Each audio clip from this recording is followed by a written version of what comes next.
Hello and welcome to yourlocalnote.com. My name is Mike Stringer, joined by RJ McKay. It's time again for another featured podcast, and this week we welcome in Americana country alternative artist from Coatesville, PA, Jiggley Jones. And before we get to his first song, let me remind you to get our free iPhone and Android app so you can stream YLN radio 24/7 from your phone.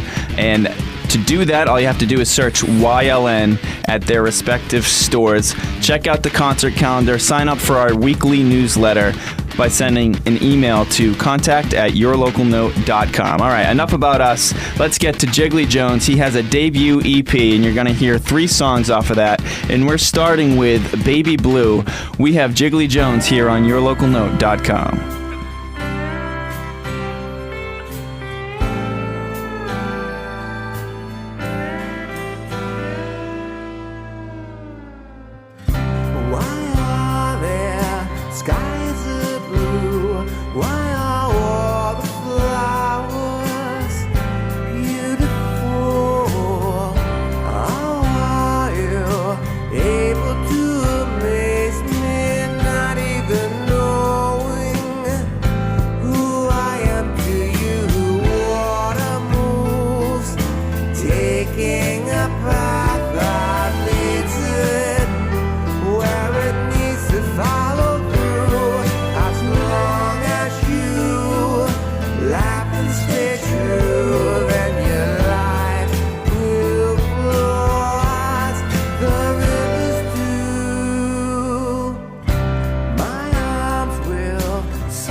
That is Baby Blue. He is Jiggley Jones, and this is yourlocalnote.com.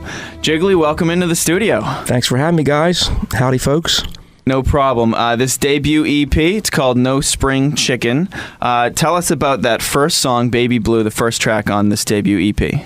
That song was inspired by the birth of my son about 3 years ago. It's not specifically about him. I like to generalize when I do lyrics so people can put their own lives into it. Sure. Everybody's a parent, so everybody can relate to that. It's just, it's a lullaby. You can picture a parent rocking their newborn baby and talking to it like it's an adult, telling it about life and things, and that's sort of what it's all about. And it's, it's so people can touch base with that and relive their experience, So it's one of the greatest things in life that you'll ever experience. So, that's what that one was based off of. Okay, and No Spring Chicken. What is that in reference to? That's about me. Yeah. I'm not 18 anymore, so I can relate to that. 19 like me. Yeah, it's all downhill after 19, right?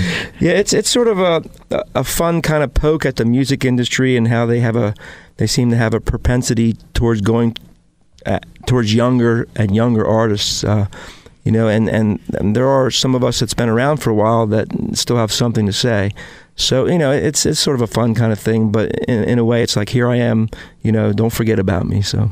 Okay, and how is life going around as Jiggley Jones? Tell us about that name, Jiggley.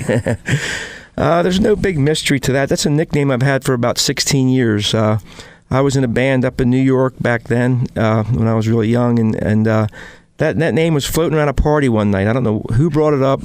I got stuck with it. Everybody thought it was funny, except for me, and it spread like wildfire. I kept it around because people liked it. So when I started this project back in 2007, I figured, that's more catchy than Brian, which is my real name. Okay. People will remember Jiggley, and in this business, you got to do something to catch their ear and their eyes any way you can. So everybody likes it. So excellent. It was a name that nobody wanted necessarily at that party. It was like, what? Jiggley did something. Who did this? I have no idea. It was two of these guys in my band that are always goofing off, and I probably wasn't even paying attention at the time, and somehow they pointed to me and said, "There's Jiggley," and I'm like, what? Everybody laughed, and that was it. From then on, everybody in that circle of friends called me Jiggley. So. Yeah, most of the times nicknames are not names you really wanted. Right. It just is given to you by supposed friends. I tried to ask them what it meant, and they wouldn't tell me. So You'll find out one day. But since everybody likes it, I'll keep it around. So it does stand out. Excellent. So when did this music project here with these 4 tracks? When did this get started? I started writing this stuff about 2007, like I was saying earlier. The recording process took place. I think I started recording about 2 years ago, but it took me a good 7 months to finish the recording, lining everybody up that came in, all the session players, getting that all together, everybody's lives and this, that, and the other. And then the mastering and the mixing and some of the tracks were recorded in Los Angeles. So I had to wait for my friend Chris Tristram, who co-produced this with me out there, to get his thing together too. So, I took a deep breath and let it all just play out the way it did. And it was released a little bit over a year ago. So it's been over 2 years since it started, the process of recording it and all that. Okay, and you've been around playing these songs. What's the feedback you've been getting so far? I get a lot of compliments. I'm not saying that I pack the house every time, but the people that are there seem to really like it. And, I've been doing a lot of stuff in New York, too, and up there it seems to be a little more, people are expecting something a little different, and they seem to be real receptive. I played in Virginia last week. Everybody was really into it down there. So I'm happy with the progress of the live thing. It's just me and the guitar. I go out. I don't have a band. Someday I will, I hope. But I try to pinch pennies as much as I can. So it's easy to travel that way. It's you're your own boss and all that. So let's go back to where your passion for music started. Tell us a little bit about your musical background, where it all began. When I was in elementary school, I played the clarinet. I wanted to play the drums. The parents wouldn't let me. That was number 2 on the list, clarinet? Well, I probably looked through a book and said, that thing looks pretty cool. I'll take that, But, and then that dropped off over the years, and I sang in the church choir when I was a kid, this, that, and the other. But the teenage years, that's when the pressure's on for you to like music, and that's when it really developed. And I'd say in my late teens, I started playing the bass guitar around town, and after a while, I picked up the guitar and started writing songs, and that's pretty much what I've been doing since. So, I've been in numerous bands over the years, different genres of music. I was steeped in rock, classic rock kind of thing. So I've run the gamut as far as different styles of music and things. And, this project is it brings me back to my roots, basically. So, Southern rock when I was younger was my number one thing. And, then I took a hiatus from music for a while. When I was up in New York, where I got my nickname, we had some things done on soundtrack stuff on MTV Cool. with Dennis Rodman's show, and Cindy Crawford had a show called, I think it was House of Style. Something like that. Okay. Yeah. That is correct. Yeah. Wow, that sounds like you have that on the DVR. Okay, we woke up all of a sudden. Stop it. Cindy Crawford. That's probably. I know what you're talking about. Listen, I'm old enough to say I remember when MTV started, and then they were all music, and everyone was sitting there watching videos and stuff, and then all of a sudden they started going into the different shows, and Cindy Crawford, at one Wait, point they played music videos? Yeah, I know. Originally, right? Just he likes to remind me. Isn't there like an MTV 14 channel for that in like the 2000s? Yeah. So it used to be all music, and I can even tell you what video was the first one played. Was it Dire Straits? No, Okay. it was the Buggles. Video Okay. killed the radio star. Oh, right. So that was the very first one. That was a telling tale right there, right? Yeah, absolutely. So, that's very cool. So you did some stuff with that, and then you took some time off. Yeah, I did. Excuse me. Started a family, and it was Families actually get in the way, don't yeah. they? I was done with it. I was so burnt out from what I was doing, and my wife actually talked me into getting back into it, and Really? she supports me. And without that support, I wouldn't be where I'm at. It's tough to do that without the family support. So Absolutely. So she obviously likes your music. Yeah, and, and she's the big country fan in the family, and she got me more into that kind of thing. As you About maybe it's been over a decade ago now, but it's amazing how it's all falling together because of that support. So, and my kids they grew up with it, so are they musical like you? They are. My son, the little guy, he's the most musical. He dances around the house and sings and stuff. The girls play. One plays cello, one plays violin. Okay. But, they're in that thing, like I was with the clarinet, they're in that stage. Sure, So, sure. Who knows where that's going to go. Right. So, they like music. We watch country music videos all the time at home, and more than they probably want to, but, it's... And they enjoy listening to you play? Yeah, I'm dad, though. So Right. They've seen it a million times, and if they go, they look for the playground, so, You ever use them for some feedback on you're trying to write a song? You turn to them. What do you think? Yeah, first it goes to the wife, and she tells me what to change and stuff, and I usually don't. But since everything else she says I have to do, so that's the one thing I have. That's my yours. baby, So, I hope she's not listening right now. That's cool. Okay, why don't we get to song number 2 right now? The song is called Modern Day Jesus. This is not on the EP. This is actually, you got a video that you have released with this. Talk to us a little bit about Modern Day Jesus. That song is nothing but positive. It's I don't even know how the name came about. When it started out as Man on the Run, and I said, you know what, that sounds a little bit like Band on the Run, so maybe I should change that. Right. And, it's just about, you could look at it a bunch of different ways. If you're religious, you can say it's more like a tribute to the missionaries of the world. But it's just the idea of moving forward, of not putting up with the things that hold you down in life, and just going for it, just reaching for the mountaintop or whatever. So Very cool. The song is called Modern Day Jesus, and we're hanging with Jiggley Jones on yourlocalnote.com. Hey, tell me who's the man? If you look around, what you see is that lazy town hang around type of frown. Now, feet will hit the ground and the weight around equals falling down. Hey, tell me who's the man? Tell me who's the man moving through the line? Tell me, hey, tell me who's God? Tell me who's on past the mountain.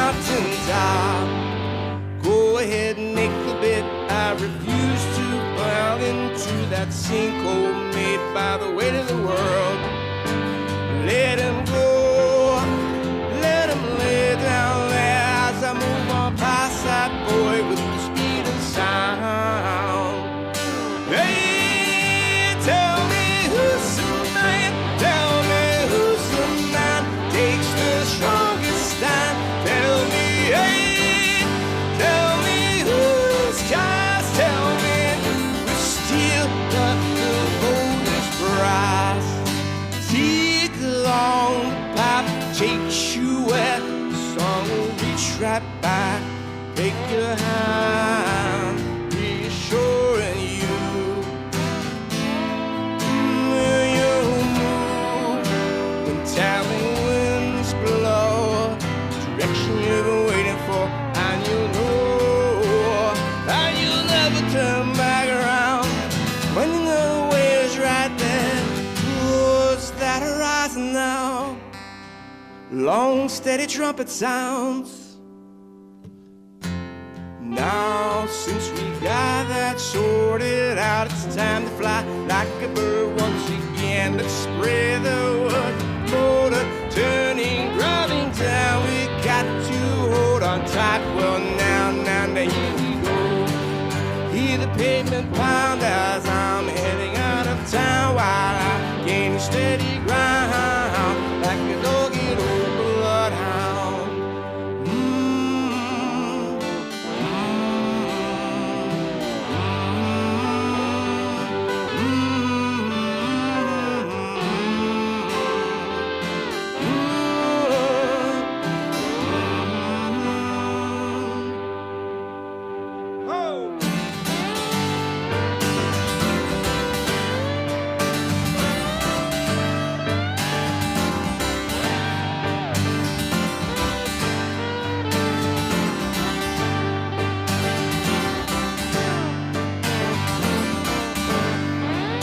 Hey, tell me who's the man with his eyes on the night where heaven lies. Tell me, hey, tell me who's the man with his eyes on the night where heaven lies. Yeah, he got a man on the run. Yeah, he got a man on That's Modern Day Jesus, and that is by Jiggley Jones. He's hanging with us in the studio for this week's edition of YourLocalNote.com podcast. Now, this song is not on his EP, but he does have an EP out, and it's called No Spring Chicken. Now, when you started this project, you had been out of music for a while. And this is your first project since you got back into the music scene. Did you try to reach out to people you had been working with in the past, or did you have to find a whole new group of people to work with? The session players I used on my CD, most of them were guys I knew from the past. Okay. Now, I looked for specific guys because of the style of music they played. Sure. But, I happen to know a bunch of them that were pretty much in that style. I've met tons of guys over the years, girls, musicians, things like that, and a lot of them go by the wayside. They might move on. The guy who co-produced that, Chris, he was in the band, the one up in New York I was in. Okay. He was the guy that gave me the nickname, actually. Okay. Hi, Chris. And he's the one that co-produced it. He's in L.A. now, so he's done a lot of things out there. He was on Capitol Records for a while. And, he's a good friend, and we still keep in touch. And, like I said, a lot of these session players I'm good friends with. A couple of them I didn't meet until then. Right. So, it was a cool experience. So, but it was the toughest part was just getting everyone together with their schedule. Yeah, sure. Everybody has their life, and I was the executive producer, and the phone calls and the writing it down, the crossing it out, and all that stuff. Right. It was constant. It was, I was pulling my hair out while I was going. So everybody has families and this and that. So we got it done, though. Excellent, and it sounds good. Yeah. Let's talk about then. The actual production of it. How involved were you? I mean, you wrote and sang for the song, but did you get involved deeply in the production of it? Yeah, these songs started out as acoustic guitar songs, basically. And I had these guys come in, and I'll walk you through it from the get-go. I put down scratch tracks and sent them to Los Angeles. And in this day and age, you can do that. Via files. That was cool. Right. 3,000 miles, just like that. And Chris sat down with a drummer, and he worked out drum parts for it. Chris is an awesome bass player, so he did the bass on it also. Sent it back to me, and we used my wife's walk-in closet as the sound room. I set the software up in the Mac there, outside in the bedroom area. Right. And, we were micing violins in there and banjos and everything else in that room. So I pretty much sat down with everybody, told them what I'm looking for, what I'm not looking for, and we pieced it together like that. And, we multi-track things so we could pick and choose which piano part, let's say, we used and which one we didn't. So it was, inch by inch, and I love that. And the thing is, the great thing that's going on now, because we're sort of transitioning. We're in a transitional period as far as music and record companies and radio stations and things like that. The great thing with technology now is you were able to put together an album, or an EP, I should say, with a person who's 3,000 miles away, where if this was 15 years ago, that's not happening. Right. So now you're working with someone who you know and trust and respect, where here you might have had to pick someone that you didn't have the same feelings for, and it makes a big difference. Right. I wouldn't have done it if I didn't trust Chris. That's why I said, look, man, you do your thing. I trust you 100%. Like I said, he's an awesome bass player. He's a great producer. He's been around. I wouldn't have done that far away. I would have had to been there. Right. And I was glad I was there for the other stuff. But it's cheaper that way these days. You can get a great recording. More people do it than you think. Oh yeah. And back in the day, it was all tape, and it was a very expensive process. Extremely. So, it's still kind of expensive, because we talk to bands now, and that's their biggest issue, is trying to get the money to get a studio. Right. But the other thing is, there are also a number of bands that have built their own studio. Right. So that's not an issue for them, and you can hear it sometimes in the way they're making things, because they can take their time. It's not sitting there going, oh, we got to get this done because it's costing us this much money. They can say, you know what, we're done for today. We're going to come back, tomorrow or next week. That's a great feeling. It is. It's very important. The stress level is, like, for me anyway, I can't even sleep during those periods. It's just thinking of what's going to be next, or what I did wrong, or that and the other. So we talked a little bit before about the songwriting process. I want to get back to that. And you mentioned how when you're writing the lyrics, you don't get. You try to make them so everyone can relate to them. So do you go by personal experience and then sort of, I guess, fine-tune it in a way that everyone can listen to and say okay and relate to? I try to, as much as possible. There's been things over the years that I've written specifically about one type of thing. The song Ain't That Alright on there is like that. But I try to generalize, because you need people to relate to the music. I mean, that's the whole thing. Right. So most of the stuff I write is life-based. It's I try to stay positive as much as possible. I haven't in the past. Years ago, I've been in other type of bands that is a different kind of lyrical thing. But for this project, it's Jiggley Jones. I mean, that doesn't sound dark or anything. So it doesn't. So did you write songs in your other bands? Were you part of the writing process with other bands? Yeah, so how has your songwriting then changed since then? Is it just basically the fact that you're a little bit older and you're looking at life differently? I went through periods where I was just writing music and presenting it to bands for their contribution, and then I went through periods where I was just the vocalist in the band, and all I was worried about was the vocal parts. Okay. So this particular project, it's me and the guitar through the whole process. So that's awesome. It's just, I got the guitar. I can actually play it a little better nowadays because I've been playing it a lot lately. And, it just seems to go smooth, So I'm really liking that process these days. So these songs that are on your EP, No Spring Chicken, were these songs that you took from the past? Were they like on the shelf for a time, or are these all brand new songs? These were all new ones. Okay. I went through a spurt where right before I started recording this, where I started writing a bunch of new songs, and because they were the freshest ones, I wasn't tired of them like the other ones. Okay. The next record I'm doing, I'm actually bringing some songs back and redoing them. I have a couple new ones for the new one, but there's some that I've had for a few years that have been shelved or whatever, and I'm redoing them acoustic versions of.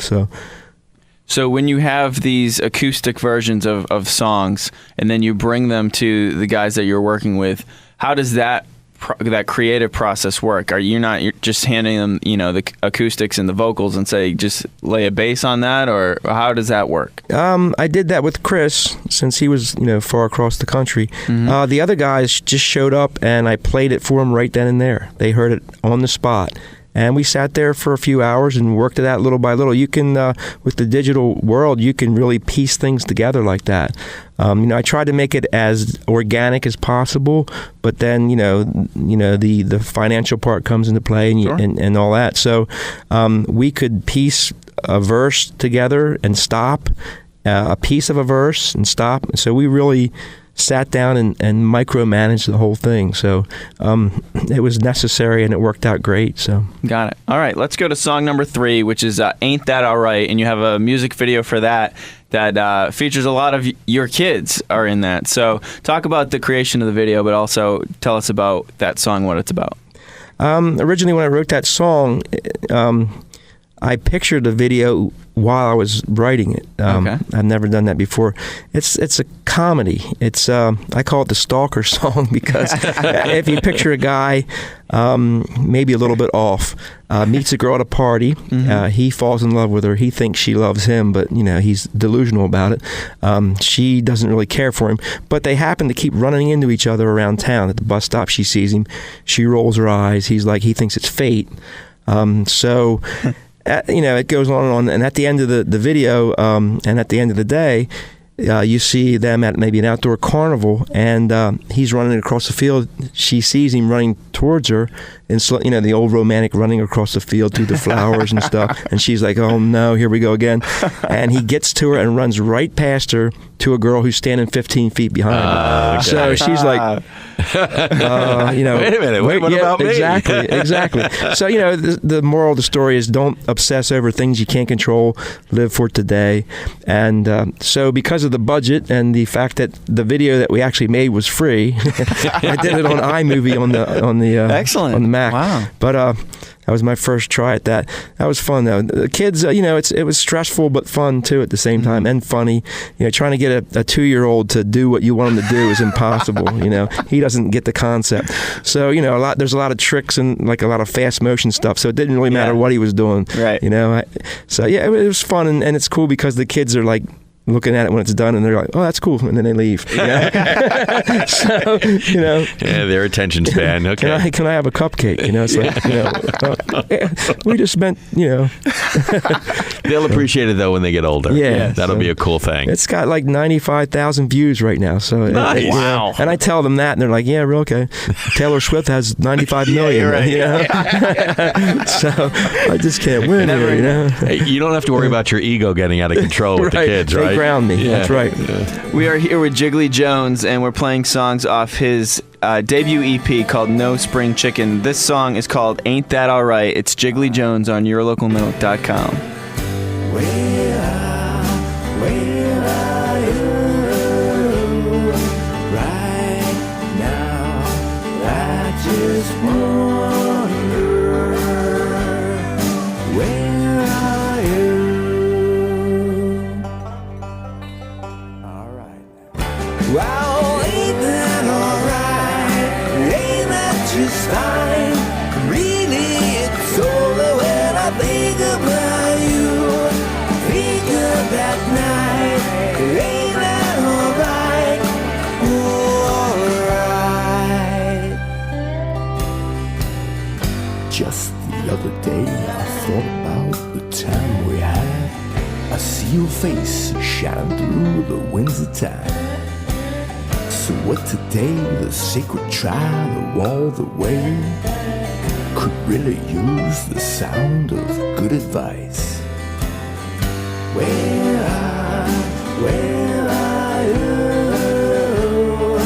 right now? I just wonder,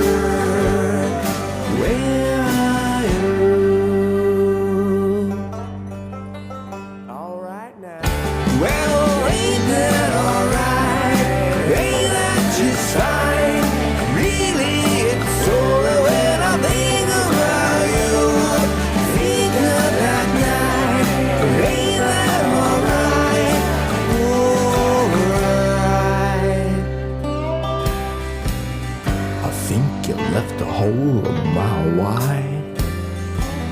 I climb the walls and hope to see the ocean tide. You let time and how I feel go by the way. I hope to somehow get through the day. Where are you right now? I just wonder, where are you?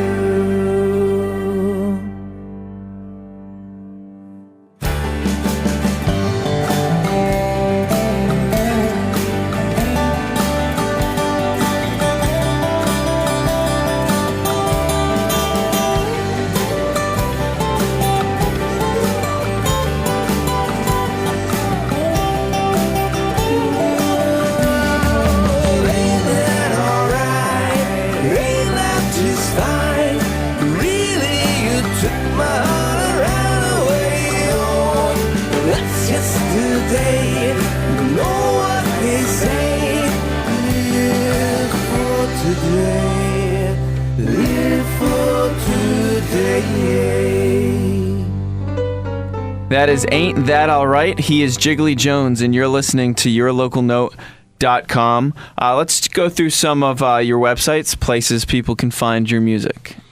Okay, I usually have one thing I say because you can branch out from there instead of a million addresses and this and that. JiggleyJones.com, and don't forget the E in Jiggley. So if you do forget it, you'll end up with some girl in Memphis somewhere. She's Jiggley Jones down there. I don't know how that happened. But anyway, are these videos we don't want to see of her? It's almost like an abandoned Facebook site that was made just to mess with me. I think it's just the standard picture on there. Nobody ever takes care of it. Okay. Anyway, JiggleyJones.com, and that's like the hub for everything Jiggley. Right. So there's links to Facebook and SoundCloud if you want to stream the music for free. SoundCloud's the perfect place to do that. You can purchase music through iTunes on there. The videos are on there. There's lyrics on there. All my news feeds are on there. Anything that you want to know about Jiggley's on there. So it's simple.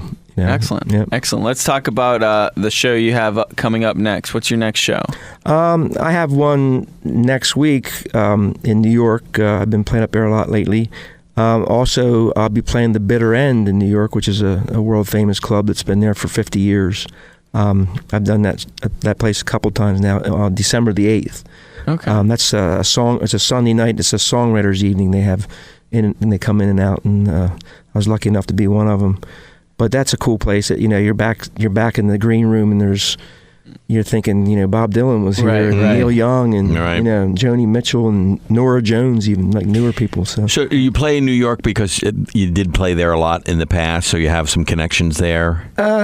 That and the fact that it's just another place to go that they're receptive. New York is the entertainment capital of the world. How easy it for you as a single artist, a solo artist, to get some gigs here in the Philadelphia area?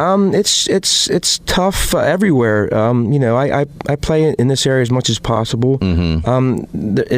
There's less original venues in Philadelphia than there is in New York. Right. Everything up there is based off original music. So it narrows your, and it's competitive, just as competitive here as anywhere. So, yes, absolutely. Okay, very cool. Now, you did mention, and we want to talk about it now, you're heading back into the studio, or are you going to do it the same way you did last time? You're going to work with Chris out in L.A., or how are you going to record the new songs?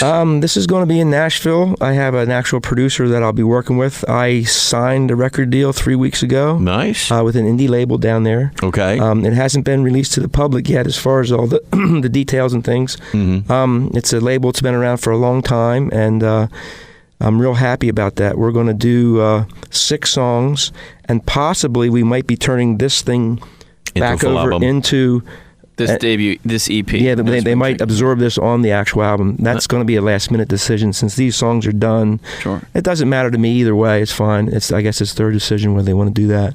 But that's in January, so I'm actually slowing down on the live performances because the month of December I'm going to do more pre-production for the record. Sure. So okay. That's the whole. My career depends on getting that record right. So okay, yeah. So that's a big time focus. Yeah, it's a lot of really cool things have been happening lately. So it just seems to be stepping up, on a consistent basis, which I'm real happy about. Helps with having a manager. Mike is your manager. Absolutely. This guy is, he's incredible. He's one of the hardest working people I've ever met. Give him a shout out in his business. Michael Stover, MTS Management Group. He's from Pittsburgh. Okay. Big Penguins and Steelers fan out there. That's not a good thing. We'll edit that part out. Yeah. I figured I'd give him a boost on that one. Yeah. But ever since I signed on with him last February, and it's been nothing but good things since. He got me. I played the CMA down in the CMA Festival down in Nashville over the summer. Yeah, that's fun. I've got the song "Baby Blue" is now available in karaoke. Okay. I just won an IMEA award in Kentucky. Me and my oldest daughter went out there and I won the Songwriter of the Year award out there. Congratulations. Thank you. And it's all because of Michael. This guy he's amazing. And I'm not his only artist, so he's doing it for everybody that works with him. But he's got some good contacts to help you guys out. Yes. I'm real lucky to be with him. And how did you hook up with him? I was actively looking for managers or anybody that could move me forward. I was trying to do this myself, and it was, it's very difficult. And I stumbled across Michael on Twitter. Okay. And I just sent a message to him like I had been doing probably 100 times in the last 2 months prior. Right. And he said he's got one opening. Apparently, it was all meant to be because I sent him the links and stuff, and within an hour he was back at me on it. So you think the album will be done by the end of 2014? I imagine I'm looking at, let's say, April Fool's Day. Really? Yeah. And I'll be doing a video probably, I'm guessing, February sometime. So you're not going to big time us after you've been to Nashville. You're going to come back and talk with us? It's not that easy. it's one step at a time kind of thing. So we'll have you back when the new album's out. That'd be awesome. Excellent. Yeah. All right. Well, we're in the Christmas season, so we're going to end the podcast here with your song "Christmas 365." You have a video with it's not an official music video for this, right? But tell us about the video. Tell us about the song "Christmas 365." The video sort of explains the song and what I was thinking. Christmas it seems to be the time where even a stranger will come up to you and be happy with you or happy for you, And I always thought, why can't every day of the year be like that? Thus the 365. Okay. I don't know if that would jade everything, if that was the case or whatever. But, it's just the idea that I remember a guy coming up to me, it was a supervisor at work who, for 364 days is trying to get rid of you. And that day he comes up and shakes my hand and wishes me a Merry Christmas. And I'm like, wow, why couldn't it be like that every day? And that's pretty much, memories, about Christmas memories. Everybody's happy at Christmas, it seems. Yeah. Okay. So. Very cool. Yeah. All right. Very good. Jiggly, thank you so much for joining us tonight. We really appreciate hanging with you. Thank you. It was awesome. And good luck with the new album. Thank you. Okay. Appreciate that. All right. We'll have another new podcast next week, so check it out. Also, don't forget, we're streaming 24/7. Free app. Just go to the app stores and type in YLN and download it. We've got the weekly newsletter that Mike puts together. Does a great job with that. Just send us an email at contact@yourlocalnote.com.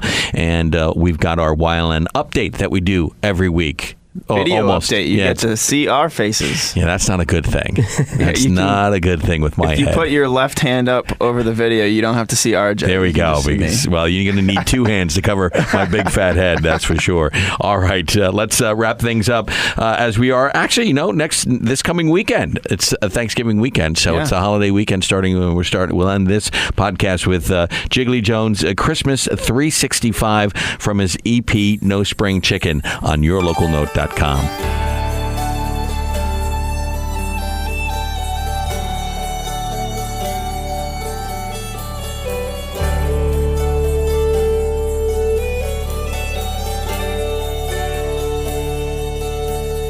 Bring the berry on, I have the mistletoe.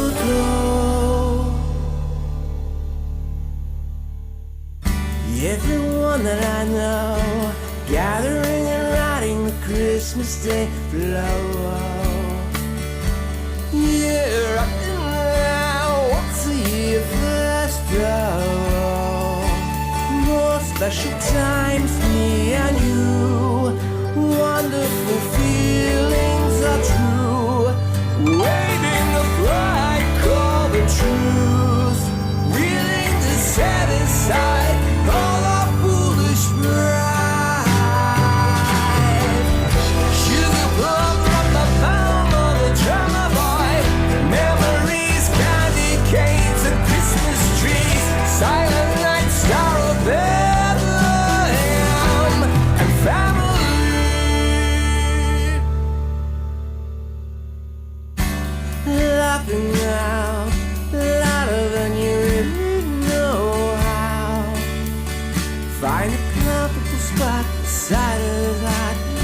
a better way.